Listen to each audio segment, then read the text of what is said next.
DJ and PK, it's 97.5 The Zone. We're joined once again by Andy Bailey, NBA writer and analyst for Bleacher Report. He has been on our show dozens and dozens of times.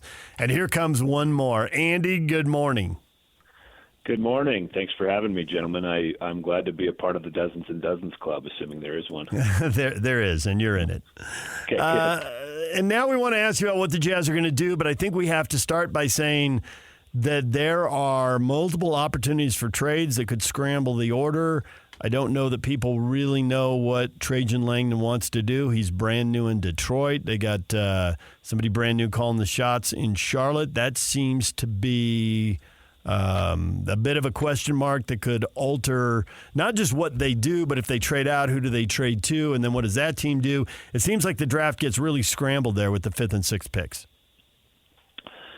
Yeah, I actually think the entire thing is kind of in flux. And you've pinpointed, I think, pretty important spots where it could get kind of wild. But we've heard a lot of stuff about Houston maybe trading down, using that number 3 pick to add another veteran to their roster. They added 2 last summer, but it sounds like they might want more. San Antonio is a team I've heard a little bit about potentially moving up and maybe trying to get one of those French prospects in Reece Haché or Sarr to join with Wembanyama. So hovering over all of this is the new CBA that I think fans, analysts, and even front offices are trying to still get acquainted with. The second apron and all the penalties that come with that, and the desire to avoid that threshold, I think is going to kind of paint how a lot of teams approach the draft. So it's going to be a really interesting few weeks.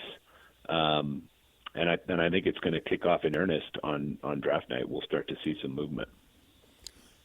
Jazz just got about every option you could think of on the table in terms of opportunity. You don't know which ones they'll use, but they have those options and flexibility to go whichever way they can pull something off.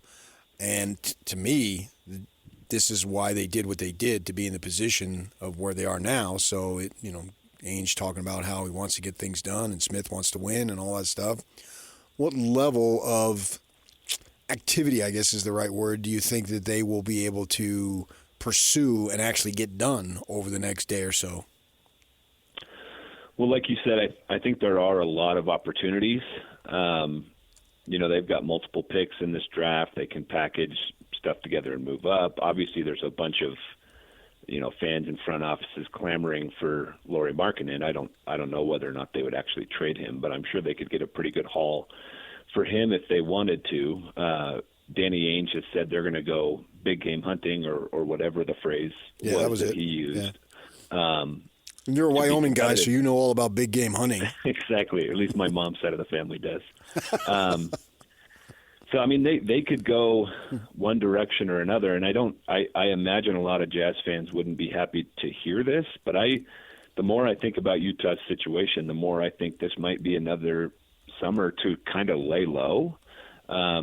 This draft, based on most reporting, I know every year there are guys that surprise us, but it sounds like this isn't one that has a lot of surefire stars. And maybe the year to be aggressive for the Jazz is next season when Cooper Flagg is on the table and Ace Bailey and some of the other guys who are kind of projected to be better in next year's draft. And the tricky thing, of course, with that is if you keep Lauri Markkanen on the team, it's kind of hard to be intentionally bad and get the best draft odds for that 2025 mix. But they've been fairly patient since the Mitchell and Gobert trades, and I'm not sure this summer is the one to hit the gas. Yeah, right. I agree with you there. There are, for a draft that's been all about 19-year-olds and the future and development and potential, there are a lot of 22 and 23-year-olds getting projected into the top 10. Do you shy away from any of those guys? Do you embrace any of those guys? Dalton Knecht is 23. The point guard from Providence, Devin Carter, is 22. Zach Edey is obviously 22. What do you think about those guys? Because those guys in most of the mock drafts, they seem to go right before the Jazz pick or right after. Yeah. I think this is another thing that relates to that new collective bargaining agreement, and I think we could see a trend towards teams trying to find more NBA-ready players in the next few years because those penalties are so harsh. The second apron is essentially a hard cap, and so teams that already have a lot of big salaries on the books, which, even the bad teams are in that situation, a lot of them are.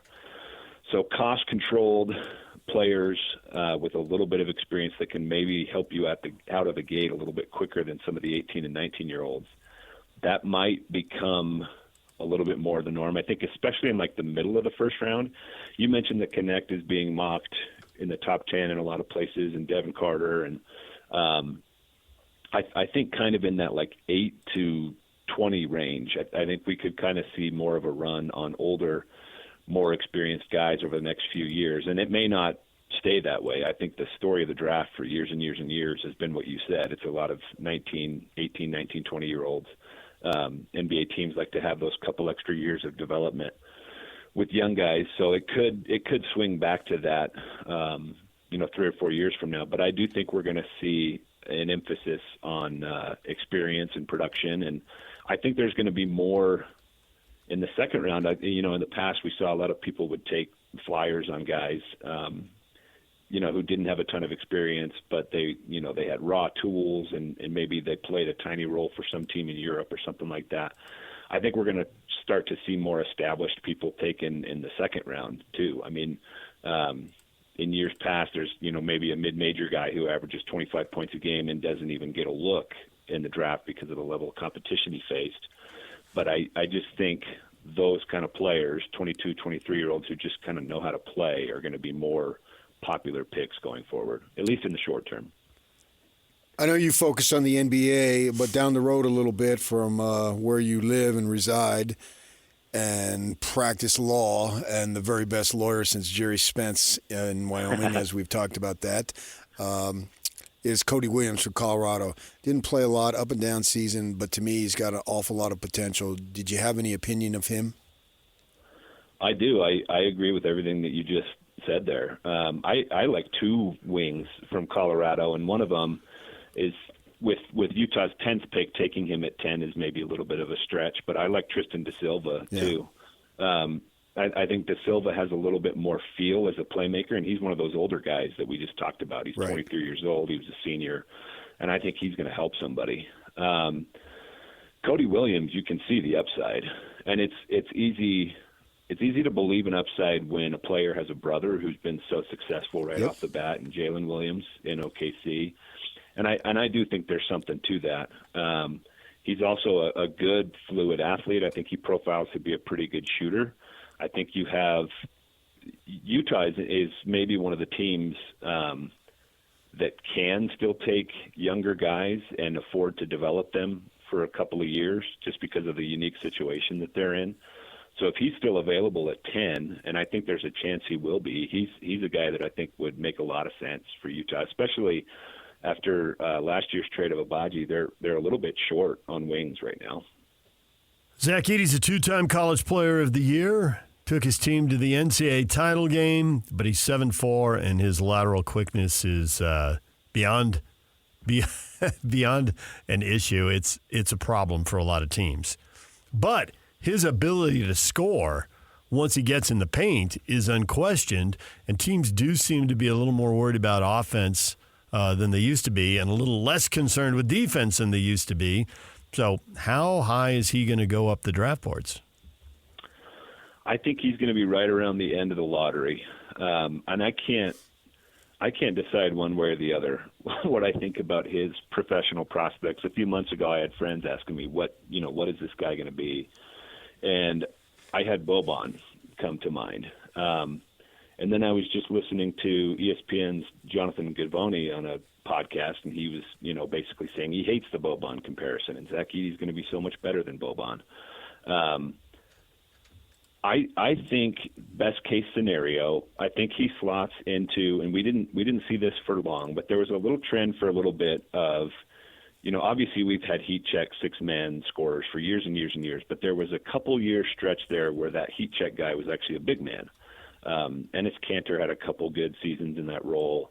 I don't know why I can't think of his name right now. He played for the Clippers, 6'7", Montrezl Harrell, real high-energy guy. I think he even won Sixth Man of the Year one year. And I think Zach Edey, even though you don't really think of his name and then heat check immediately thereafter, but if he's in a role where he's playing like 15 to 18 minutes a game off the bench and just dominating as a scorer against backups, like you mentioned, he does profile as somebody who should be able to score. I mean, he's massive, and he doesn't have great lateral quickness, like you said, but he's also not as much as a stiff as some other 7'4", 7'5" guys that we've seen in the past.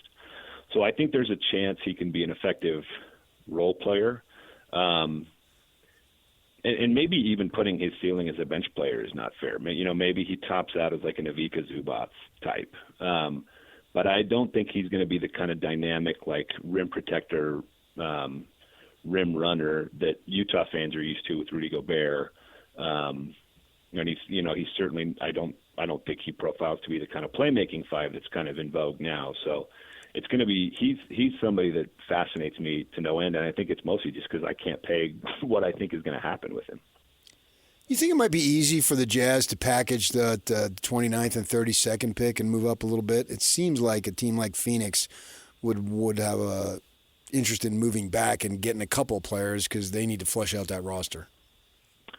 Yeah, totally. You mentioned the optionality that Utah has earlier.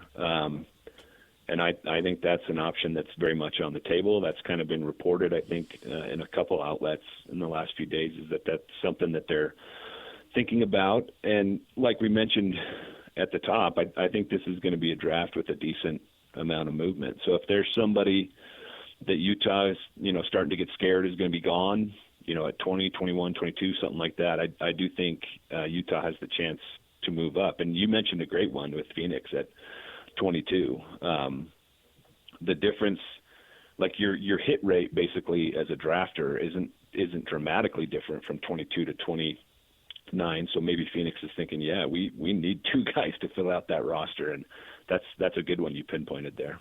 A couple other teams I think where the picks might be available: Philadelphia and the Lakers at 16 and 17. They're in win now mode. If you had a veteran and you wanted a first-round pick for him, I'm wondering if the deal can be made there. I haven't been able to nail down exactly what happened with Jordan Clarkson at the trade deadline. His name was definitely out there, but I think the price was a first-round pick. I don't know if it was any first-round pick, so there's a little gray area there. But they didn't get what they wanted, clearly, because they held on to him. And I'm thinking a 16 or 17 pick, you're never getting more than that for him. And maybe Collins, would there be interest there? I just think Philly and the Lakers need vets, not some rookie from the middle of the first round. I think you're totally right. And the interesting thing about Philly is they have a ton of optionality too, obviously. I mean, they've got a boatload of cap space, tens of millions. And obviously they're going to want to preserve a lot of that to potentially chase free agents in a couple of weeks. But the opportunity to just trade somebody into their cap space is there. I think right now the only players they have under contract are Embiid and maybe Paul Reed, if I'm remembering correctly. So that's certainly a chance. And I think the Lakers, as long as LeBron's there, and it sounds like he might sign a new contract or an extension or however it'll get done this summer, as long as he's there, they're going to be in win-now mode. I mean, it's all year long, especially at Bleacher Report where I am, we're constantly cooking up fake trades for the Lakers. And we're constantly aware of which picks they can trade. And this summer they have access to trade this one, that number 17 pick in this draft, and then they've got a couple more in 29 and 31. I think they could put all three of those together and potentially get a difference maker, or, and this is maybe the smarter path, and it's one that LA seems hesitant to go down, just trade this 17 pick and some salary for a guy who can help you on the margins instead of trying to continue to go with like the 3-star or the 4-star model that kind of kills your depth. They already have 2 stars in LeBron and AD. I think what would really help them is a little bit, better depth, better role players. And so they're a team that I think could certainly move on draft night from 17. If Ryan Smith came to you and said, what do you think we should do in terms of trying to make the team substantially better this season, or let's just focus on next year's draft and we'll pay attention more to hockey this year, what would you tell him? I think I would tell him the latter, and I think that's probably a harder sell for him because I think he's being earnest when he says he wants to win, and he wants to win soon. And it is tricky to have Markkanen on the roster and think we have to be bad and we have to get lottery odds. Because Lauri Markkanen is a great player. I mean, he's a fringe All-NBA guy already, and he has been for 2 years now. So as long as he's available, it's going to be hard for Utah to stack up losses, and that was the problem. And I do air quotes over the phone over that because ideally you want to be winning, but winning maybe wasn't the best thing for the last 2 years. And they stacked up more wins in the first half of each of the last 2 seasons than maybe they needed to. But in the end, it might not matter that much if they do get a good pick in 2025, because potentially that draft is going to be it's almost certainly going to be better than this one, and it's probably going to be better than the last one after the first pick, of course. I mean, it would have been phenomenal if Utah could have snagged Victor Wembanyama. But this 25 draft has potentially multiple stars. It has a guy that I think would fit brilliantly with Markkanen right off the bat and Cooper Flagg. And obviously that's a roll of the dice. Like the lottery odds are they're gambling essentially. And so that's a difficult thing to sell your owner on. You know, most of these guys are businessmen who sure they deal with chance, but they also want sure things. And the draft is anything but that. However, I just think if you push the gas down right now, you might be stuck in the middle for a little bit longer than you want to. You need a transformative talent to be successful long term. And I think they're more likely to find it next year than they are this year. But as you know, there's no gambling in Utah. You're on the other side of Wyoming, but you know that full well. Yeah, you guys have to come over to us for your fireworks too, I think. Precisely, yes. I can't tell you how many times everybody in Evanston knows my name. I feel like I'm walking into Cheers. That's awesome. The point you make about the draft, I think, is really important because everybody who follows the league knows free agents aren't really moving. Guys are taking the sure money and the extensions before they get hurt. And so you're not going to get stars through free agency. And then even the trades, I think, you know, the new TV deal is going to kick in. And I know there's this whole thought that teams are going to have to shed talent. They are going to make money trades so they don't get hit with that repeater luxury tax, right? Yeah. It's just so expensive. Except, I don't know why the Players Union would smooth the money out this time. They didn't last time. So when the new salary or when the new TV deal kicks up for the 25-26 season, all these teams that are right up against the luxury tax line, they're going to get a ton of breathing room. So yeah, that's a good point. How many trades are really going to have to be made? Maybe pick somebody's pocket on talent, but as far as the money trade, I think a lot of those, maybe not all, but a lot of those are going to go out the window. Yeah, Sam Quinn from CBS had kind of an interesting zag take that I saw on Twitter the other day, where he was saying everybody's terrified of the second apron, and you can put me in that camp. But maybe a smart way to go is acquire long-term money now, and you're gonna be in cap heck for a year or two. But as that salary cap rises, and we know it's going to rise, especially with the numbers that came out with that new TV deal, maybe those teams that take on what seems like bad money right now are going to be in a better position as the cap starts to go up, and maybe that's the forward-thinking approach that's going to be successful down the line. I just think there's going to be a lot of tentativeness. People just don't want to mess with that second apron line right now, at least from everything that I've heard. And I think the trades that might, or the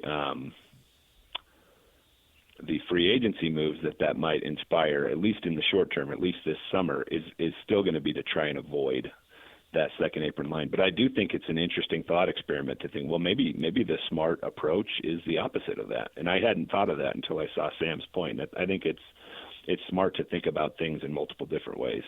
Orange is the new black, and $40 million is the new 25. Yeah, it's. I mean, I'm buried in this stuff all year, and I'm still kind of flabbergasted by the numbers that we see. I mean, we're going to have max contracts that are close to $500 million fairly soon. And meantime, you keep seeing articles every year about how the ratings are down, and but the money just keeps going up and up and up. And I'm not an economist. I won't pretend to know exactly how it's happening, but it's happening, and it's just make believe money at this point. It really is crazy. Andy Bailey, NBA writer and analyst for Bleacher Report. Andy, thanks for one of the dozens and dozens and dozens of appearances you made on this show. Thank you, guys. Always love being on. DJ and PK, what'd you miss in this show? Golf, the NBA draft, the NHL draft, the next big thing. Stay with us. That's next.